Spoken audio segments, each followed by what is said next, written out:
সুপ্রিয় দর্শক, আসসালামু আলাইকুম। মারুফ এগ্রুর পক্ষ থেকে আপনাদের সবাইকে জানাচ্ছি আন্তরিক শুভেচ্ছা ও অভিনন্দন। তো বরাবরের মতো আজকে চলে আসলাম আপনার মাঝে লটকলের ফুলসহ একটি ভিডিও নিয়ে। তো দেখতে পাচ্ছেন মাশাআল্লাহ একবারে গোড়া থেকে কত চমৎকার মুকুল বের হয়েছে।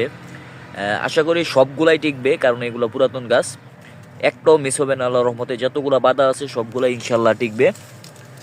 তো এখন রমজান মাস চলতেছে, তো আলহামদুলিল্লাহ আমাদের কাছ থেকে আপনারা শতভাগ গ্যারান্টি সহকারে খুব ভালো জাতের, উন্নত জাতের গোল্ডেন কালারের লটকলের চারা পেয়ে যাবেন।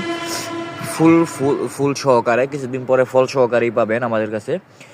তো দেখতে পাচ্ছেন কত চমৎকার কোয়ালিটির, দেখতে পাচ্ছেন এরকম সুন্দর মুকুল সহকারে চারা কেউই দেখাতে পারবে না বাংলাদেশের মধ্যে। আমরা যে পরিমাণে চারা করে থাকি, এই বছরও আশা করি আমাদের প্রায় 100-200-300 গাছের মধ্যে আপনার এরকম মুকুল আছে। তো যাদের এরকম মুকুল সহকারে চমৎকার কোয়ালিটির গাছ দরকার, আমাদের সাথে যোগাযোগ করতে পারেন। আমরা এগুলো সারা দেশেই কুরিয়ারের মাধ্যমে ডেলিভারি করে থাকি। দেখতে পাচ্ছেন কত ঝোপালু, এত ঝোপালু সাইজের চারা আপনারা দেখতেছেন, আপনারা নিতে পারবেন এগুলা কুরিয়ারের মাধ্যমে। তো যাদের লাগবে স্ক্রিনের নাম্বার দেওয়া থাকবে, আমাদের সাথে যোগাযোগ করবেন। আমরা ইনশাল্লাহ আপনাদেরকে ভিডিও কলে দেখিয়ে চারাগুলো দেওয়ার চেষ্টা করব ইনশাল্লাহ। তো ধন্যবাদ, ভালো থাকবেন, সুস্থ থাকবেন, মারুফ এগ্রুর পাশে থাকবেন। চ্যানেলটি নতুন হলে চ্যানেলটি সাবস্ক্রাইব করে দিবেন। ধন্যবাদ।